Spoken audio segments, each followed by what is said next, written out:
ไปไสน่ะไปบุญธาตุผู้โอ้ยว่าสิไปบ่ได้เนาะงามขึ้นเด้อ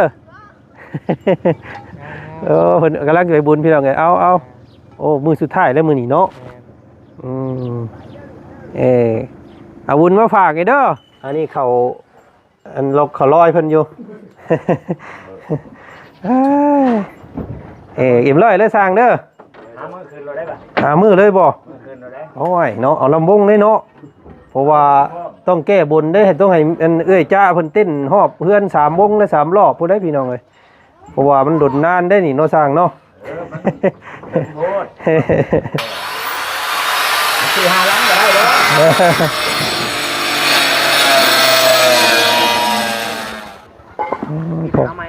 พ่อกันจนปีกว่าเนาะทางเนาะอยู่นี่เนาะถ้านำนี่แล้วพี่น้องเอ้ยงบประมาณเนาะงบบ่พอห่างกันหลายปีก็ยังคือเก่าจ้ะเนาะคือเก่าบ่ลงแล้วเนาะพี่ดีน้ำบ่เวียกบ่หยุดบ่ลงเฮ็ดนักบ่ธรรมดานะเฮ็ดนักก็นักอยู่หักบ่ลงเนาะนี่อันนี้30ก้อนพี่น้องนะคาดเราเอาเองชื่อพี่น้องเอา30ก้อนเนาะคือสิได้อยู่ดอกเพราะว่าเฮ็ดก็ปูนนี่จ้าแม่แก้วมานี่เนาะแม่แก้วมานี่ก็ขอให้แม่ทั้ง3ฐานอยู่ดีมีแห้งเด้อความเจ็บจะสุดได้ความไข่อย่าสูมีขอให้เป็นโฮมใจให้ลูกให้หลานตลอดไปก็ขอให้ทำหน้าที่การงานก็ขอให้เจริญรุ่งเรืองไปทางใดก็ให้คนหักคนแพงเลยเนาะก็ขอขอบคุณหลายขอบคุณนะแม่ที่แม่สามทานที่ซอยลูกแม่ที่นี่สุขภาพแข็งแม่เบิ่มเป็นน้ำมันใจลูกหลานตลอดไปได้ไหมเด้อเนาะโอ้ยคนให้กันดีใจเนาะลูกเนาะเป็นนี่ใดลูกเป็นนี่ใดเนาะดีใจบ่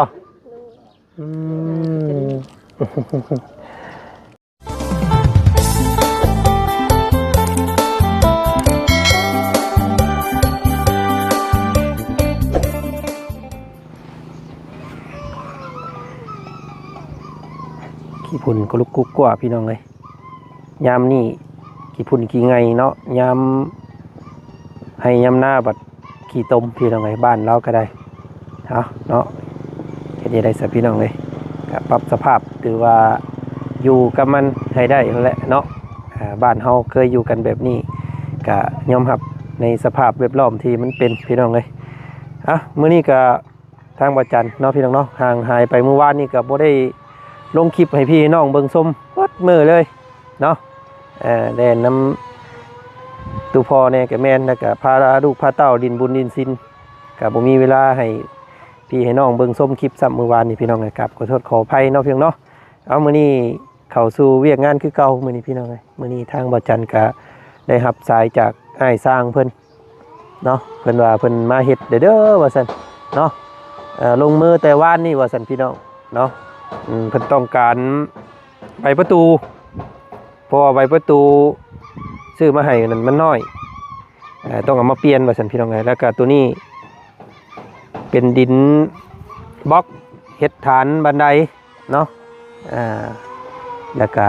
นี่แหละน็อตเน็ตนี่แหละพี่น้องเลยเนาะเพิ่นว่ายังบ่พอกันเลยซื้อมาให้ครบเลยมื้อนี้พี่น้องเลยเพราะว่าสิพากันเดินทางขึ้นเซโปนจักมื้อ2มื้อจังว่ากันอีกว่าสันซะเนาะก่อนอื่นพี่น้องไงเนาะทางบ่าวจันเด้อกับทักทายสบายดีเนาะพ่อแม่พี่น้องหมู่เพื่อนกันเพื่อสุขสุขคนเนาะก่อนอื่นเลยทางบ่าวจันขอบพระคุณทางแม่พี่น้องเลยเนาะเพิ่นมีอยู่3ท่านเพิ่นสมทบงบในการต่อเติมบ้านน้องน้ำหวานเข้ามาเนาะผู้ที่1ก็คือแม่จันหอมแม่จันทหอมคู่สกุลเนาะแล้วก็ผู้ที่2เมตตาศรีละลักษณ์เนาะผู้ที่3นี่แก้วมณีวันพี่น้องเลยเนาะ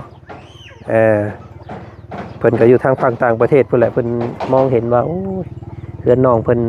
โดนนานว่าซั่นพี่น้องเนาะล่าสุดนี้เพิ่นสมทบมาว่าจะเอาเป็นภาคส่วนปูน3กระสอบ เนาะแล้วก็ดินบล็อก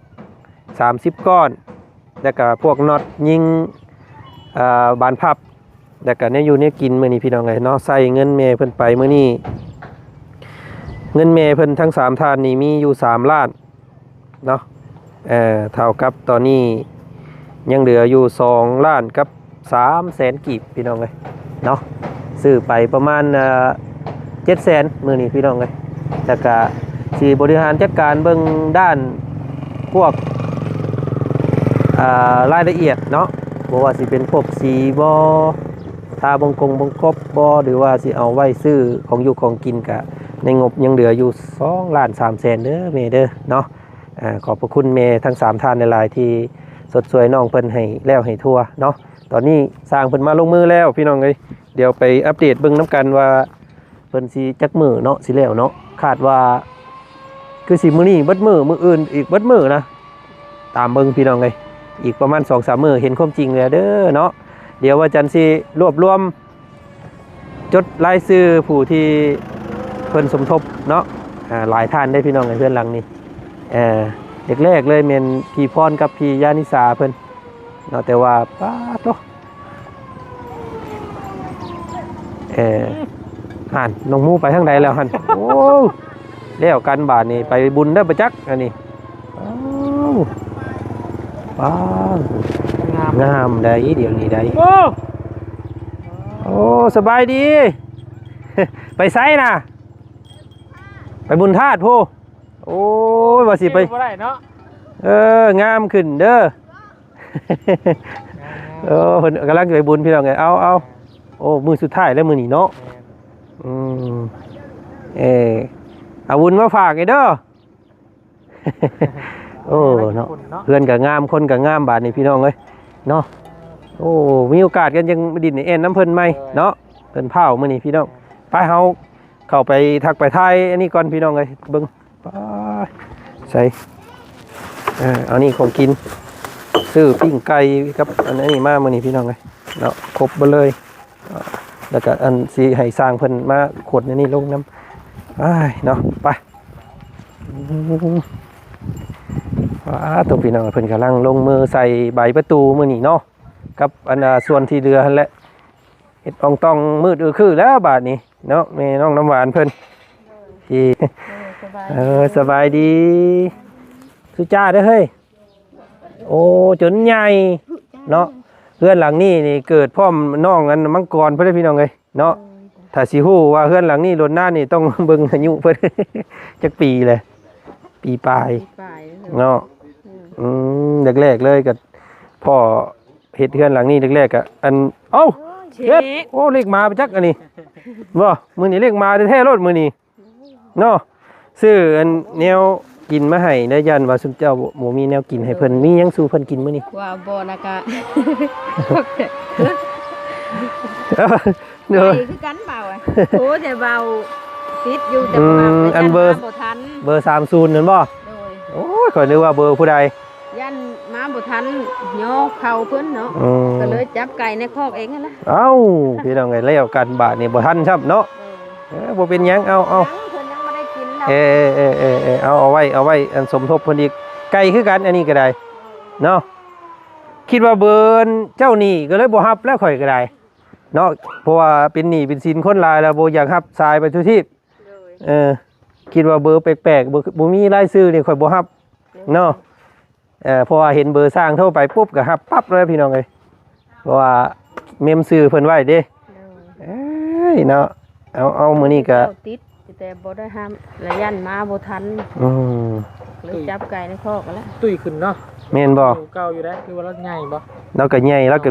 มีหนังขึ้นเด้บาดนี้น้องน้ำหวานเนาะลูกเนาะเอาอันนี้ขึ้นไปให้พ่อสร้างเพิ่นนํกันไปครับอันอ้ายไปเนาะเป็นสาวเลยพี่น้องเอ้ยเนาะ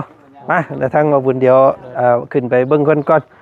ไม่สร้างอันพอบ่เนาะไม่นี่เนาะพอเนาะโอ้ยพอดีได้ซะพี่น้องพอดีโลดเนาะเป๊ะโลดพี่น้องเอ้ยฮะตัดสองตับเลยบ่พอเลยพอดีเลยพี่น้องยังพอดี2แผ่นพอดีเพิ่นเจ๊เพิ่นแต่งทั้งหมดนี้อีกเนาะนี่ โอ้ไปนี่ทั้งนี้กำลังกลุ่มงัดอันว่าอันนี้เขาอันลอกเขาลอยเพิ่นอยู่ อิ่มร้อยเลยสร้างเด้อ หามื้อคืนเราได้ป่ะ หามือเลยบ่ มื้อคืนเราได้ โอ้ยเนาะเอาลำวงเลยเนาะ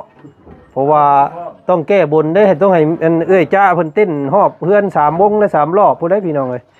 เพราะว่ามันดนนานได้นี่เนาะสร้างเนาะ โพดสี่ห้าล้านก็ได้เด้อ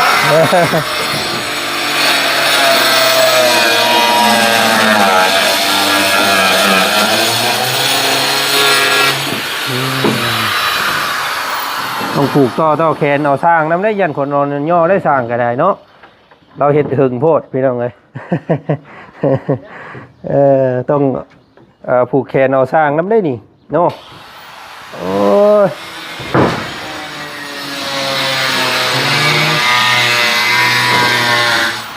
โอ้มืดคือบานนี้เนาะ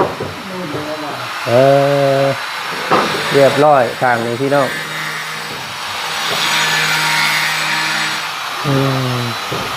มันกะสิยากขึ้นกว่าเก่าบ่สร้างเพราะว่าไม้มันแห้งเนาะไม้มันแห้งไม้มันอยากโกบแล้วพี่น้องเลย เล่า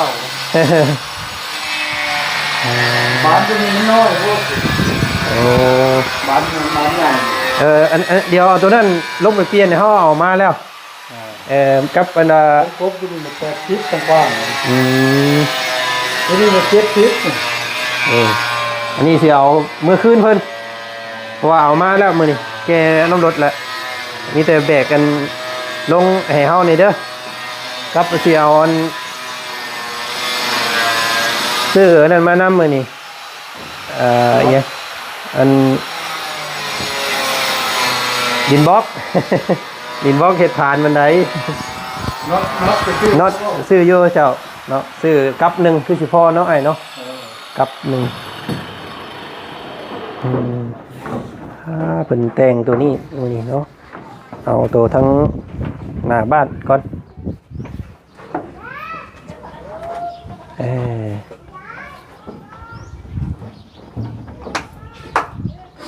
คาดว่าจักมืออันหัวหน้าสร้าง ว่าแล้ว3-4 มื้อเลย วัน กระไดนี่กระไดนี่ เพื่อขึ้นไหลอีกเพื่อสิอันก่ออีกน้อยเนาะ แม่น ยังไงนะ ยับเด้อลูกเด้อยับเด้อยันไม้มันตกใส่เด้อเพิ่นอะไรเพื่อบันไดเนาะ มื้อนี้ใช้บ้านก็ยังคือสิแล้วอยู่แล้ว มือเด้อคือแล้วมื้อนี้พี่น้องเอ้ยไก่ความจริงเข้ามาแล้วเนาะ ยมจะขึ้นเรือนบ่แล้วอ่ะโอ้ยบ่ยอมขึ้น บอกเพิ่นอยู่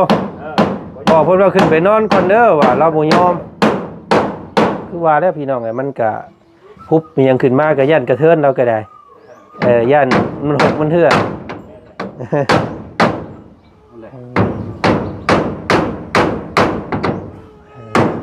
ไม่มันอยากกรอบเลยเนาะไม่มันอยากกรอบไม่มันอยากแข็งได้พี่น้องเลยเพราะว่ามันหล่นเด้กะสีมองๆนิดนึงเพราะว่า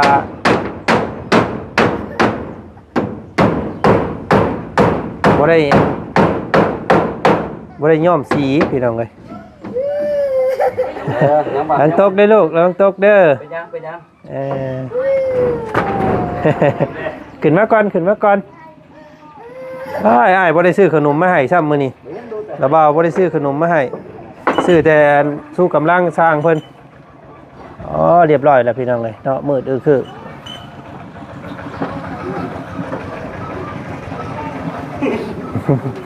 สีขอบประตูบ่ได้อันนั้นซ้ำเนาะบ่ได้ซื้อมาคำว่าซื้อมาแต่ช่างอันว่าย่อมให้ได้บ่ช่างเดี๋ยวสิอันให้เพิ่มอีกรอบค่าเหือค่าแห้งเอาสีเดิมเลยบ่ ยตัวนี้มันเป็นส่วนต่างเลยเนาะคำว่าสร้างเพิ่นว่าสิรับย่อมก็สิซื้อมาให้พี่น้องเลยสิให้ดอกค่าM100ผู้ละครึ่งขวด บ้านนี่คือสิแล้วสำเร็จเนาะบ่าวแม่นเบิดแล้วเนาะ โอ้ยพี่น้องเอ้ยเนาะขอบมุกขอบใจ ได้ท่านเจ้า ก็ทั้งเป็นน้ำงบนี่แหละพี่น้องเป็นน้ำงบประมาณบ่มีบ่พวงบ่พออ้ายเพิ่นก็คำว่ามันมีครบก็คือสิแล้วแต่ล้นนั่นแหละ มันน้อย เฮ็ดตามงบได้เฮ็ดได้ซะเนาะขอโทษขออภัยหลาย ผมมีบริบาลบ้าน ๆยังว่าสิว่าสิเฮ็ดข้าวไก่ก็เฮ็ดอยู่บ่ เอ็ดมั้งไก่เทียงนะ เดี๋ยวยังสิเข้าไปทางในบ้านอีกอยู่เพิ่นมีแม่ท่านหนึงเพิ่นว่าสิให้ไปเฮ็ดข้าวไก่ให้น้องนั่นว่า บอลกกขามมันเด้บ่เห็นว่าบอลกกขามขามน้อยหั่นเด้ โอ้อันเฮือน จนบ่ได้ปั่นปีนี่ พาดกินเลย มัดแล้วพาดกินอีก โอ้ ผมถามหน่อย อันนั้นก็เฮ็ดตามงบพอเลยเนาะเฮ็ดตามผู้ใหญ่เพิ่นบอกซุมเฮาก็ได้ ตามหมดมันแล้ว ม เฮาบ่เห็นกว้างหลาย เออ ทำได้จำหนึ่งเลยนะ แม่นอันขอเพื่อขอแห้งลงอันแบกอัน ยกเอานะ ใบประตูกับอันดินบล็อกนี่นะเอาดินบล็อกมา30ก้อนเนาะเพราะว่ารถอันมาเข้าบ่ได้บาดนี่พี่น้องเอ้ยเพราะว่าเพิ่นขุดคลองเนาะพากันแบกลงหั่นก่อนก็ได้ ดินบล็อก30กับน็อตเนาะนี่ลองเบิ่งก่อนพี่น้องเอ้ยเดี๋ยวสิลองเพราะว่ายังมีงบนิดอันนึงเนาะแต่ว่าถามแม่เพิ่นก่อนว่าเพิ่นสิให้ย้อมสีหรือว่าเพิ่นสิให้ซื้อแนวกินขึ้นเฮือนบ่หรือว่าแนวใด หาคืนเอาได้แล้วคืนบ่บาดได้บาดเนี่ย เนาะ ท่านจะภาพบ่คืน โยบ่ขึ้นก็ให้นอนตารางเท่านั้นอัดไว้แล้วทั้งเฮือน มีน้อยกว่านี่ก็โย ตามกันอื่นด้วยหาช้าง เอาคือสิจบแล้วแหละพี่น้องไอ้บาดนี้เนาะ กับมีน้อยเมื่อวานนี่หลายปองเติมแล้ว แล้วเด้ทางนี้เพิ่นก็เฮ็ดแล้วพี่น้องไอ้เนาะอัดประตูเข้าไปบัดงามเนาะเฮือนเนาะนี่เรียกเพิ่นว่าเปรียบกับสายหูสายตาเลยหน้าต่างนี่ก็ได้เนาะปิดหูปิดตาเข้าไปแล้วก็ขึ้นได้พี่น้องไอ้เฮือนเนาะแม่นเอาคืนเพิ่นตัวนี้ เอามาเปลี่ยนแล้วอยู่ในหลังในรถเนาะ ชาบ่ได้ปะได้ห้ามสิขอ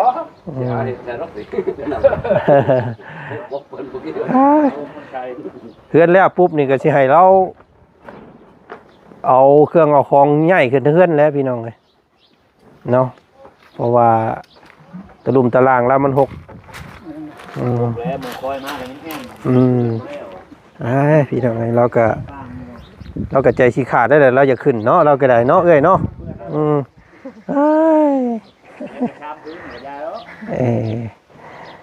ขึ้นนอนเฮือนบาดนี้เนาะ ทางว่าสิมานอนเพื่อน3คืน โอ้พี่น้องเอ้ย มือขึ้นเฮือน เถอะมันยังอุ่นเนาะเพราะว่าเฮือนบ่มีผู้ชายมีแต่ผู้หญิงโอ้ยสุดแล้วบาดนี้สิเอาผู้ใดมาอยู่นำก็แล้วแต่เอ้ยเด้อเนาะเพิ่นบ่ได้ห้ามบ่ได้หยังได้พี่น้องเอ้ย บ่คัน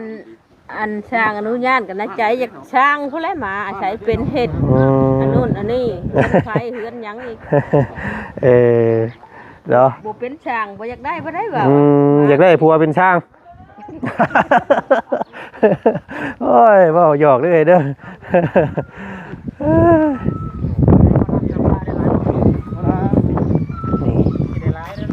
นี่ รุ่นเก่าบ่พ่อกันจนปีกว่าเนาะทางเนาะอยู่นี่เนาะถ้าน้ำนี่แล้วพี่น้องไงงบประมาณเนาะงบบ่พวงบ่พอ ห่างกันหลายปีก็ยังคือเก่าจ้ะเนาะ คือเก่า บ่ลงแล้วเนาะ คือพี่ดีน้ำบ่รีบ เวียกก็บ่หยุดบ่ลงเฮ็ดนักก็บ่ธรรมดานะ เฮ็ดนักก็นักอยู่หักบ่ลงเนาะ ปั่นเข้านี่อันนี้30ก้อนพี่น้องนะก็ยังเหลืองบอยู่ตีไป2ล้านเนาะก็สิลอง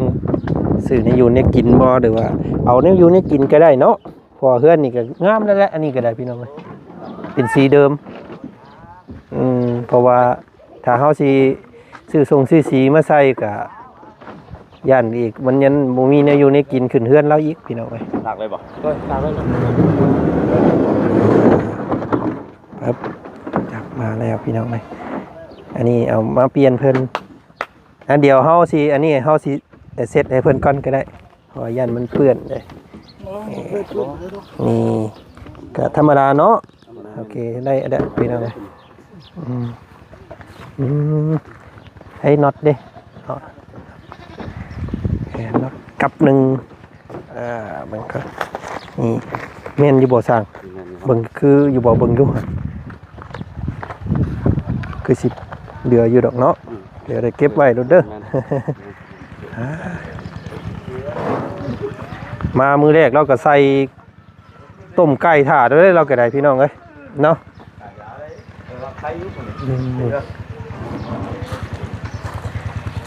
ดินบล็อกกับคาดเราเอาเองชื่อพี่น้องเอา30ก้อนเนาะ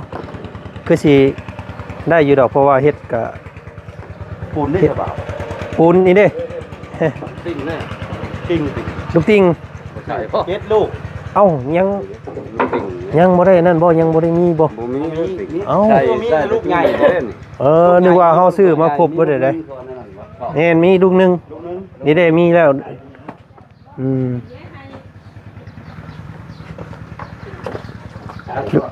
ลูกติงมีแล้วเนี่ยตัวใหญ่มีแล้วแต่ว่าตัวนี้เนาะ ตัวน้อยนะ เบิ่งหาบางอยู่คือว่านั่นแหละบ่ยังบ่มีเนาะถ้าบ่มีได้สิ เรือคือว่าเรือนี่คือว่านั่นเรือลูกเดียว เอ้าใส่พี่น้องเว้ยอันบาทนี่สิเฮ็ดแนวใดบาทนี่ย่านว่าเพิ่นทวงเพิ่นถ่ายอีกแล้วบาทนี้เนาะจังไดเด้บาทนี้เพิ่น ใช่เป็นหยังใช่เป็นลูกใหญ่มันใส่ห้าวมันก็แล้ว เอา แค่เจ้าห้าวมันเลย คำว่านั่นกับคำว่าไม้48เดือกับตัดไม้48ใช้ได้บ่พอ ได้คือกันหมด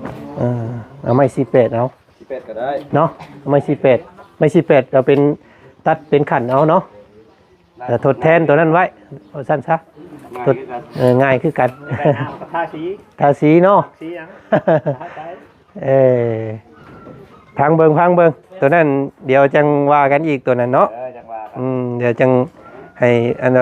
สร้างเพิ่นพิเศษอีกตัวนั้นทาสีพี่น้องจังว่ากันอีกลองเบิ่งก่อนเพอไม้48นี่ยังอยู่นี่ไม่น่านั่นก็ให้แล้วให้เพิ่นเอาไม้นั่นเอาเด้อไอ้เด้อมันลืมซื้อมานึกว่าตัวเองซื้อแล้วตะกี้นี่แต่สิให้เพิ่นเอาตัดไม้48เอาเนาะขนาบลงมางามคือกันพอมื้อนั้นซื้อได้ตัวนี้มาเนาะยังไงพวงพอแล้วบาทนี่พี่น้องไปของอยู่ของกินเอาไปเบิ่งภาพทั้งไกลเดียวเบิ่งก่อนเมื่อใส่ลูกติงเนี่ยมันสิงดงามซำใดเนาะนี่เฮือนน้องหมู่เพิ่นพี่น้องไปแล้วเมื่อกี้นี่ไปดินบุญนี่เนาะก็ถือว่าเป็นสีตัดกันได้พี่น้องเอ้ยเพราะว่าเป็นสีไม้เนาะนี่ว่าใบประตูกับคำว่าเฮาสีย้อมสีเข้มคือกันนี่มันมันกลืนกันโพดเนาะอันนี้มีแต่ให้เพิ่นเป็นสีไม้ธรรมดาขอบกับเข้มจางลงนิดนึงเนาะก็ถือว่าพออยู่ได้แล้วพี่น้องเอ้ยพอได้แล้วสำนี้ก็ได้เนาะเดี๋ยวพี่น้องเด้อมันมีผ้าห่มเพิ่นนี่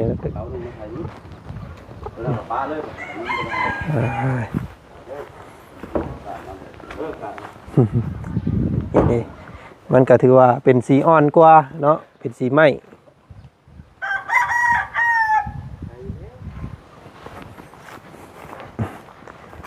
เพิ่นละพี่น้องให้เพิ่นทำความสะอาดตุ่มตารางมันจังสีงดงามกว่านี้เนาะตอนนี้ยัง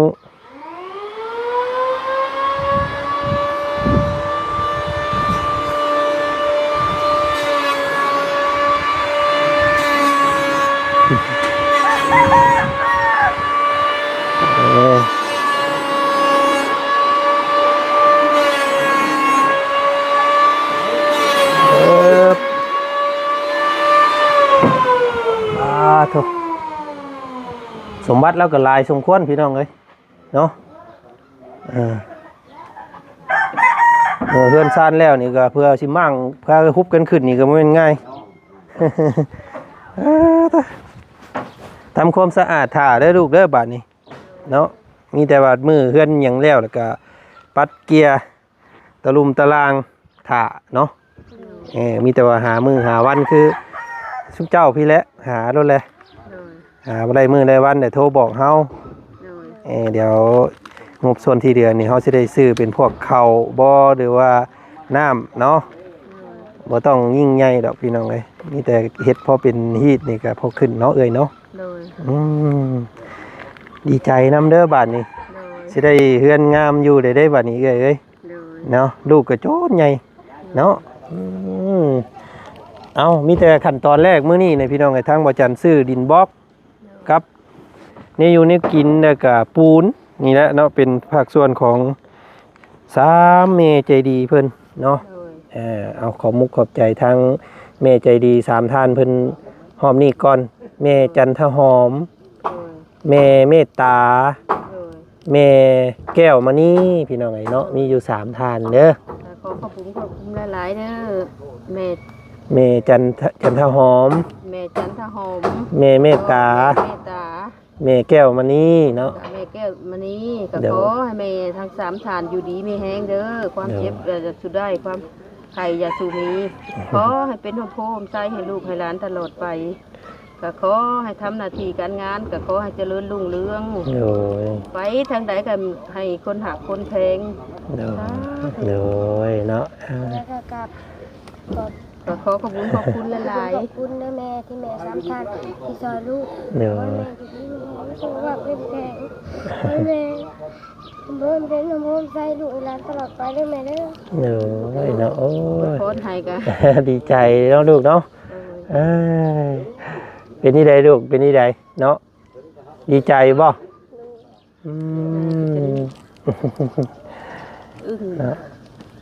ใช่พี่น้องไงฮอดเนาะอาจจะเป็นฮอดงานเนาะฮอดมือฮอดวันแหละลูกเลยเนาะแล้วบ่าวก็ขอโทษขออภัยนะลูกเด้อที่ว่าให้นอนตะลุมตะลางโตนานเนาะเห็นนี่ได้สั่นมีแต่คือไอ้เว้าเด้อเนาะคือเราเบาเว้าไอ้ตั้งมุกตั้งใจแล้วก็พากันรักษาตะลุมตะลางให้มันสะอาดได้ลูกเด้อเนาะปัดกวาดกองไม้กองตอกเก็บไว้สร้างประเทศแล้วนี่ก็เก็บเล็กตะปูให้เป็นระเบียบให้มันงามเนาะแล้วก็พากันปูสาดเด้อปูสาดอันนั้นให้มันหุ่มเพื่อนปูแล้วก็ตัดไปตามนั่นแหละปูลองเบิ่งคือสิพ่ออยู่ดอกพวกก้อนึงปูทางในห้องในยังให้มันละเอียดและเดี๋ยวสิมาหาประมาณอีก 3-4 มื้อสิเข้ามาอีกพอดีแหละสร้างเพิ่นแล้วเนาะเดี๋ยวสิซื้อข้าวหรือว่าซื้อน้ำดื่มเครื่องขึ้นเฮือนนี่แหละพี่น้องไงถ้าจังใดก็สิติดต่อมาอีกเนาะเอาพี่น้องไอ้เนาะมื้อนี้ขึ้นไปทางนั่นก่อนเดี๋ยวมื้อหน้าสิมาใหม่อีกเด้อลูกเด้อบ่ให้เนาะสบายดีเดี๋ยวสิให้ขอบใจเพิ่นอีกหลายๆท่านนี่พี่น้องเอ้ยเนาะเดี๋ยวสิส่งภาพเพื่อนให้เอื้อยเพิ่นเบิ่งอีกเนาะเพื่อพี่พรเพิ่นพี่น้องเพิ่นก็ขอโทษเจ้าเพิ่นว่าโอ้ยพี่ก็ยังบ่ลืมดอกว่าซั่นพี่น้องเอ้ยเพิ่นก็ขัดสนเนาะขอโทษขึ้นละลายเพิ่นเนาะพี่น้องเอา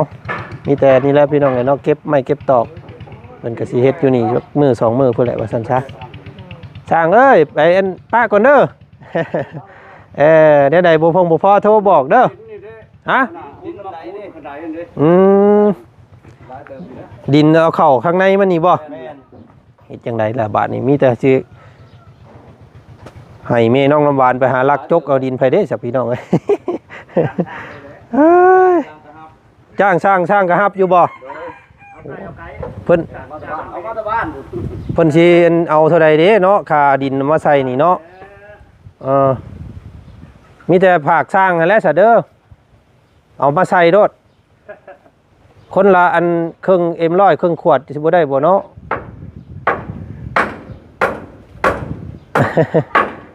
ฝาก ก็อย่างกินแห่ใส่ก็ได้เหรอ ดินเฮเล่านี่อัน แต่มันบ่นั่น บ่โกงบ่บ่ได้ ดินเฮเจ้าบ่ตัวน่ะ เรือห้องน้ำกับเรือ ถ้ามันเป็นดินชายน่ะก็ขายอยู่ อืม บ่ได้ย่านมันโค้งมันยังเล็ก อืม ย่านมันโค้งแล้วย่านมันย่านมันยุบ พอดินทรายแล้วมัน อืม ใช่ตัวนั้นได้ก้อยเนาะก้อยโอ้ก้อยไปเอาปูนมาให้เราแล้วปูนบาดนี่เลยจะเต็มนั่น ปูนบ่ได้ง่าย มันเรือเข้ามาจ่าย เอาโอเคพี่น้องกันเดี๋ยวสิเข้ามาหาเพิ่นใหม่อีกเนาะก็คือสิทวงสิแล้วหรอกมื้อนี้ว่าซั่นมื้ออื่นทำซ่าสุดก็อยู่นี่3มื้อแล้วว่าพี่น้องเอ้ยเอ้าขอมุกขอบใจทางทีมสร้างเพิ่นหลายๆเนาะที่ว่าเก็บการเก็บงานให้แล้วก็สิซ่าน้ำก็ซ่าน้ำทางงบนี่แหละพี่น้องเอ้ยเนาะเฉพาะสร้างเพิ่นก็คือสิว่องไวแล้วคำว่างบครบเนาะก็เอาขอโทษขออภัยหลายๆพี่น้องเอ้ยครับคือสิเห็นความจริงแล้วแหละบาดที่นี่เนาะขอมุกขอบใจทุกท่านเด้อพี่น้องเด้อที่ว่า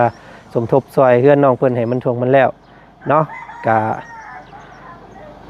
ซอยน้ำกันว่าสันซะพี่น้องไงเอาติดตามมึงอีกว่าสิแล้วทัวร์เมื่อใดขึ้นบ้านขึ้นเรือเมื่อใดก็ติดตามมึงอีกได้พี่น้องเด้อคลิปนี้ทางมาจันทร์ขอตัวก่อนสบายดีสวัสดีหมดสุขุสุขคนเด้อเนาะ